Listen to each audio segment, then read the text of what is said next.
11 science ગણિત સ્વાધ્યાય 1 ગણના પાર્ટ 2માં આપનું હાર્દિક સ્વાગત છે. આજે આપણે સ્વાધ્યાય 1.1ના એક્ઝામ્પલ 3 થી 6નો અભ્યાસ કરીશું. સ્વાધ્યાય 1 ગણનું ફરીવાર થોડું રિવિઝન કરી લઈએ. ગણને અંગ્રેજીમાં સેટ કહે છે. અર્થ એનો વૃંદ, સમૂહ કે ટોળું થાય છે.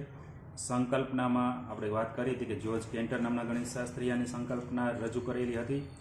ગણ એ સુવ્યાખ્યાયિત વસ્તુઓનો સમૂહ છે, જેમ કે પત્તાનું ઢગ, વ્યક્તિઓનું ટોળું, ક્રિકેટની ટીમ. એને સંકેતમાં કેપિટલ એથી લઈને ઝેડ સુધી દર્શાવવામાં આવે છે મૂળાક્ષરો દ્વારા. ઉદાહરણમાં જોઈએ તો એ બરાબર 1 2 3 4, જેની અંદર આ 1 2 3 4 આવેલા છે એને ઘટક અથવા તો સભ્ય કહે છે.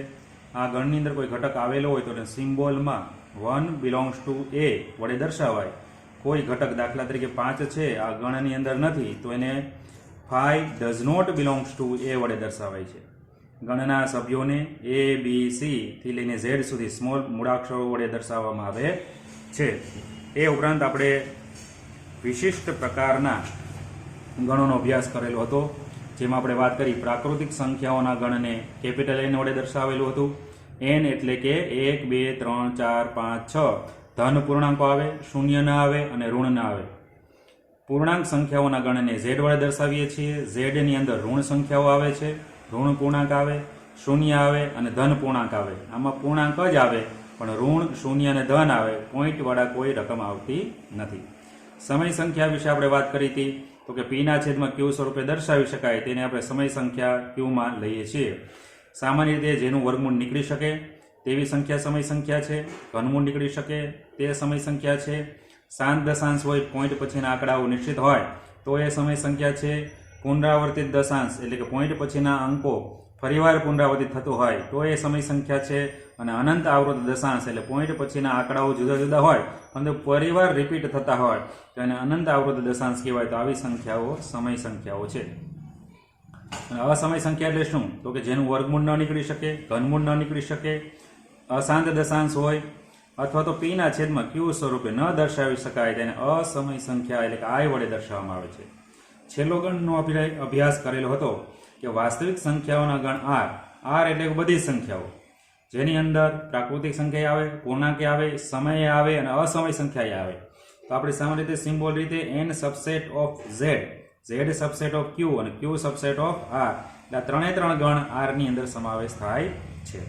ચાલો આપણે પહેલા પીરિયડમાં આટલો અભ્યાસ કરેલો હતો, તેનાથી હવે આગળ વધીએ તો સ્વાધ્યાય 1.1 એક્ઝામ્પલ નંબર 3. નીચેના ગણોને યાદીની રીતે લખો. અહીંયા ગણ એ આપેલું છે x, કે જ્યાં x એ પૂર્ણાંક છે. પૂર્ણાંક એટલે કે z, બરાબર છે, z ની અંદર આવતી સંખ્યાઓ છે. અને એ સંખ્યા -3 કરતા મોટો છે x અને 7 કરતા નાનો છે. એટલે -3 અને 7 ની વચ્ચે કઈ કઈ સંખ્યાઓ આવી શકે? તો -3 પછીની પૂર્ણાંક સંખ્યા -2, -1, 0, 1, 2, 3, 4, 5 અને 6 સુધી આવી શકે, કારણ કે 7 કરતા નાની સુધી લેવાની છે. તો આ એને ગણને આપણે યાદીની રીતે દર્શાવવું કહેવાય. એક બીજો જોઈએ, b બરાબર x, કે જ્યાં x એ 6 કરતા નાની પ્રાકૃતિક સંખ્યા છે. પ્રાકૃતિક સંખ્યાનો હમણાં જ આપણે અભ્યાસ કર્યો, જેને n વડે આપણે દર્શાવીએ છીએ, અને એ 6 કરતા નાની. તો પ્રાકૃતિક સંખ્યાની શરૂઆત 1 થી થાય છે, તો 1, 2, 3, 4 ને 5 સુધી આવશે, કારણ કે 6 કરતા નાની જોતી છે માટે. સી ગણની વાત આપણે કરીએ. x, કે જ્યાં x એ જેના અંકોનો સરવાળો 8 થતો હોય તેવી 2 અંકોની સંખ્યા. ખાસ વસ્તુ યાદ રાખવાની છે, સરવાળો 8 થાય અને એવી 2 અંકોની સંખ્યા. ચાલો પ્રથમ અંક અને બીજા અંકની વાત કરીએ. પહેલો અંક જો હું 1 લઉં, સરવાળો 8 કરવા માટે મારી પાસે બીજો અંક શું હોવો જોઈએ? 7 જ હોવો જોઈએ. એટલે 1 અને 7 એટલે શું થશે? 17. તો પહેલી સંખ્યા 17 થશે. 2 હોય તો શું થવું જોઈએ? સરવાળો 8 કરવા માટે 6 હોવું જોઈએ, એટલે 26. 2 અને 6 એટલે 2 અંકની સંખ્યા શું થશે? 26. 3 હોય ત્યારે શું હોવું જોઈએ? સરવાળો 8 કરવા માટે 5 હોવું જોઈએ, તો 3 અને 5 એટલે 35. 4 એટલે 4, તો 44. 0 અને 8 એક અંકની સંખ્યા થાય. 0 અને 8 આપણે લખીએ તો એ એક અંકની સંખ્યા થશે, તો આ લેવામાં આવતી નથી. હવે આ અંકોને જ આપણે ઉલટાવી પણ શકીએ. પહેલો અંક 1 અને 7, બીજો અંક 7 હતો, તો આપણે સરવાળો 8 થાય. તો એવી રીતે 7 અને 1 લઈએ તો એનો સરવાળો 8 થવાનો છે. તો 7 અને 1 એટલે શું થશે? 71. એવી રીતે 6 અને 2 સરવાળો 8 થયો 62. 5 અને 3 53. 8 અને 0 બે અંકની સંખ્યા કહી શકાય, માટે 8 અને 0. તો અહીંયા આપણે યાદીની રીતમાં આપણે ગણ સીને મેળવી શકીએ. ચાલો એના પછીનું ડી. x કે જ્યાં x એ 60 નો ધન અવયવ હોય તેવી અવિભાજ્ય સંખ્યા છે. 60 ના અવયવો ક્યાં ક્યાં થશે? 60 1 60, 30 2 60, 15 ચોકું 60, 12 50 60, 20 30 60 અને 10 6 60. અને ચડતા ક્રમમાં આપણે લખીએ તો ક્યાં ક્યાં અવયવો આની અંદર આવ્યા? 1 2 3 4 5 6 10 12 15 20 30 અને 60. આ બધા એકવાર આપણે લખ્યા ચડતા ક્રમમાં. તો આની અંદર અવિભાજ્ય અવયવ ક્યાં ક્યાં? એક છે વિશિષ્ટ છે, 4 છે એ બે પડી ઘડિયામાં આવે, 4 1 4 અને 2 2 4, 3 6 છે, 10 12 15 20 30 અને 60 એ બધા વિભાજ્ય છે, કારણ કે ઘડિયામાં બે વાર આવે. એક જ વાર ઘડિયામાં આવતા હોય એવા ઘટકો છે 5 1 5 અને 3 1 3 અને 2 1 2. એટલે 2 3 અને 5 છે એ અવિભાજ્ય અવયવ થશે. એટલે 60 ના અવિભાજ્ય અવયવ ક્યાં થયા? 2 3 અને 5. તેથી ડી બરાબર ગણમાં આવશે 2 3 અને 5. ઈ ગણ ત્રિગોનોમેટ્રી શબ્દના મૂળાક્ષરોનો ગણ. તો મિત્રો મૂળાક્ષરોનો ગણમાં મેં કીધું કે કોઈ પણ શબ્દનું રિવિઝન ન થાય તો ટી અહીંયા તમે જુઓ તો આ બીજી વાર આવ્યો એટલે મેં અંડરલાઈન કરી છે લાલ લાઈનથી. ઓ છે એ બીજી વાર આવે એટલે એને દૂર કરવો પડે. આર છે એ બીજી વાર આવે છે એટલે દૂર કરવો પડે. બાકીના સભ્યોને અહીંયા અલ્પવિરામ દ્વારા અલગ લખવામાં આવે તો T R I G O N. O બીજી વાર આવ્યો એટલે કાઢી નાખો. એમ ઈ ટી બીજી વાર આવ્યો એટલે કાઢી નાખો. આર બીજી વાર આવે એટલે કાઢી નાખો. વાય એટલે વાય. એવી રીતે બેટર BTTR બેટર શબ્દના મૂળાક્ષરનો ગણ. તો અહીં તમે જો ટી બે વાર આવશે અને ઈ બે વાર આવશે તો એક એક વાર કાઢવો પડશે. એટલે બી એક વાર, ઈ એક વાર, ટી એક વાર અને આર એક વાર લખવામાં આવે છે. ચાલો આના પછીના એક્ઝામ્પલમાં આગળ વધીએ. તો એક્ઝામ્પલ નંબર 4. નીચેના ગણોને ગુણધર્મની રીતે લખવાનું છે. હવે ગુણધર્મની રીતે કેવી રીતે લખી શકાય છે? તો ખાસ ચોક્કસ ગુણધર્મ આપણે અપનાવવો પડે. અહીંયા પહેલી દાખલો આપણે જોઈએ એની અંદર તમને રકમમાં લખેલું છે 3 6 9 અને 12. આ ગણનું કોઈ નામ નથી આપ્યું એટલે મેં એને નામ આપી દીધું છે ગણ એ છે. ગણ એને ગુણધર્મની રીતે લખવા માટે કોઈ એક ચલ લેવામાં આવે છે. આપણે સામાન્ય રીતે દરેક દાખલામાં ગુણધર્મની ચલ તરીકે x લેવામાં આવે છે. જરૂર નથી x જ લ્યો, તમે કોઈ પણ ચલ લઈ શકો. x પછી બે ટપકા જેને વંચાય છે કે જ્યાં. આ x નો ગુણધર્મ શું છે? તો તમે મિત્રો અહીંયા જોવો છો 3 6 9 અને 12 છે તો કે 3 ના ગુણકમાં છે. 3 1 3, 3 2 6, 3 3 9, 3 4 12. અને ગુણકમાં હોય ને મિત્રો તો એને 3n વડે 3 અને n વડે દર્શાવાય છે. આ n કેમાંથી લેવાનું છે? પ્રાકૃતિક સંખ્યામાંથી. અને ક્યાં સુધી લેવાનો છે? તો કે 12 થાય ત્યાં સુધી, એટલે કે n ની કિંમત 1 થી લઈને 4 સુધી લેવામાં આવે. દાખલા તરીકે 1 લેવામાં આવે તો 3 1 3 આવી ગયું. n ની કિંમત 2 લેવામાં આવે તો 3 2 6, 3 લેવામાં આવે તો 3 3 9 અને 4 લેવામાં આવે 4 3 12. એટલે આપણે અહીંયા ગુણધર્મ લખી શકીએ કે જ્યાં x બરાબર 3n છે, ગુણકમાં છે. n એ પ્રાકૃતિક સંખ્યામાંથી છે અને આ n ની કિંમત ક્યાં સુધી લઈ શકાય? 1 થી લઈને 4 સુધી. 5 લેશું તો વધી જશે, 5 3 15 ને એ આમાં નથી, માટે આપણે 4 સુધી, એટલે નીચે લેસ ધેન ઇક્વલ ટુ ની નિશાની કરી 1 અને 4 સુધીનો એનો સંબંધ પ્રસ્થાપિત કરવામાં આવે છે. ચાલો અહીંયા આપણે જોઈએ ગણ બી ની અંદર ગણોના સભ્યો છે 2 4 8 16 અને 32. અહીંયા તમે જોવો છો આ ગણનું નામ નથી આપ્યું એટલે મેં બી નામ આપી દીધું છે. હકીકતે તમે જુઓ તો 2 1 2 થશે, 2 નો વર્ગ 4 થાય, 2 નો ઘન 8 થાય, 2 નો 4 ઘાત 16 થાય, 2 ની 5 ઘાત 32 થાય. તો આપણે એમ કહી શકાય કે બી કે જ્યાં બી બરાબર x કે જ્યાં x બરાબર શું થશે? 2 ની n ઘાત. n છે એક પ્રાકૃતિક સંખ્યામાંથી લેવાનું છે અને ક્યાં સુધી ઘાત લેવાની છે? 5 સુધી, 1 થી લઈને 5. 2 ની 1 ઘાત મૂકો 2 મળશે, 2 ની 2 ઘાત, 2 ની 2 ઘાત એટલે 2 નો વર્ગ એટલે 4, 2 ની 3 ઘાત એટલે 8, 2 ની 4 ઘાત એટલે 16, 2 ની 5 ઘાત એટલે 32. તો 1 થી લઈને 5 સુધી.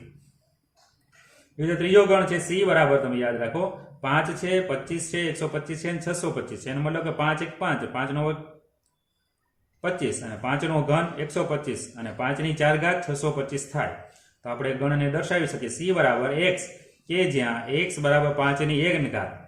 n તરીકે તમારે શું લેવાનું છે? પ્રાકૃતિક સંખ્યા. પણ ક્યાં સુધીની? તો અહીં સંખ્યા 1 2 3 અને 4 છે તો 1 થી લઈને 4 સુધી.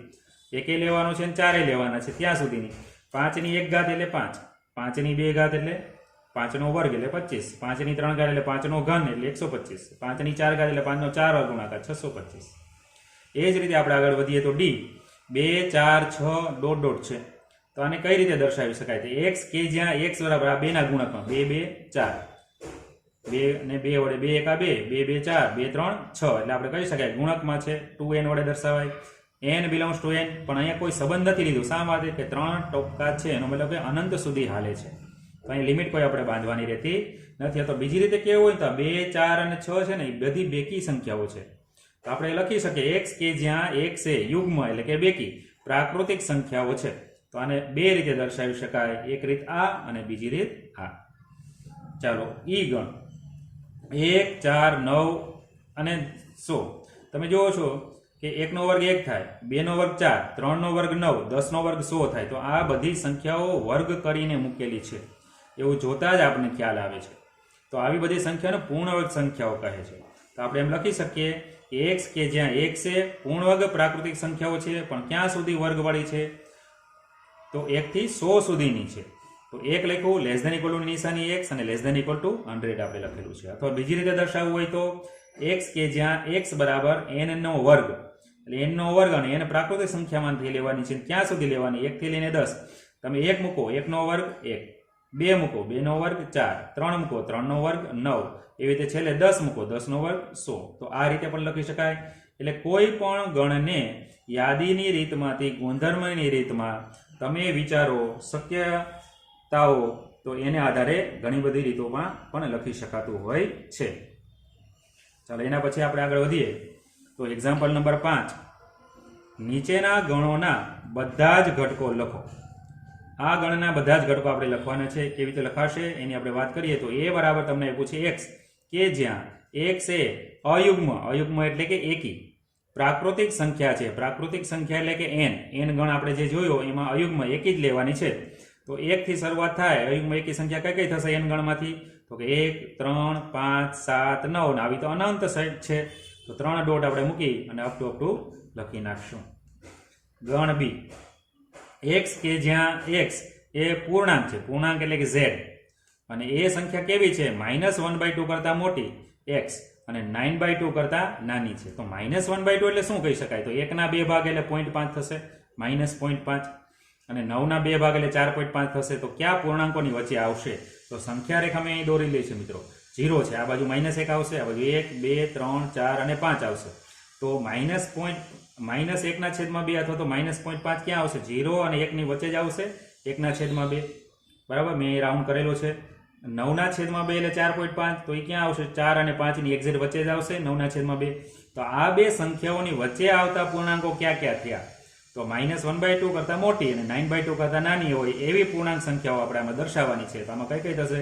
0 1 2 3 અને 4. તો આપણે અહીંયા ગણત સ્વરૂપે 0 1 2 3 અને 4 ને દર્શાવેલી છે.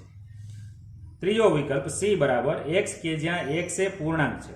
પૂર્ણાંક એટલે કે z જ આવશે, પણ એ પૂર્ણાંક એવો છે કે એ પૂર્ણાંકનો વર્ગ તમે કરો છો તો એ વર્ગનો જે જવાબ છે એ જવાબ 4 કરતા નાનો હોય એવી જ સંખ્યાઓ આપણે x લેવાની છે. x નો વર્ગ નથી લેવાનો મિત્રો, આપણે x લેવાના છે. એ x એવો જોઈએ કે એનો વર્ગ કરીએ તો એ 4 કરતા નાના થાય. તો અહીં x બરાબર આપણે શું છે? z લેવાનો, એટલે કે પૂર્ણાંક લેવાનો છે. પૂર્ણાંકમાં કોણ કોણ આવી શકે? -3 -2 -1 0 1 2 અને 3. ચાલો મિત્રો, તો હવે અહીંયા આપણે શરત આપી છે કે x નો વર્ગ 4 કરતા નાનો હોવો જોઈએ. તો આપણે જોઈએ -3 નો વર્ગ કરો તો 9 થાય, એ 4 કરતા નાનો થતો નથી એટલે લઈ શકાય નહીં. -2 નો વર્ગ એટલે 4 થાય, તો ઇક્વલ ટુ 4 થાય તો લઈ શકાય.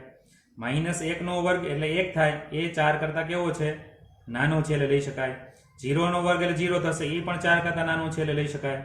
1 નો વર્ગ 1 થશે, એ પણ 4 કરતા નાનો છે એટલે લઈ શકાય. 2 નો વર્ગ 4, તો ઇક્વલ ટુ 4 છે એટલે લઈ શકાય. +3 નો વર્ગ 9 થાય, જે 4 કરતા નાનો થતો નથી, એ મોટો થાય છે એટલે લઈ શકાય નહીં. તો આમાં કયા કયા ગણો આવશે?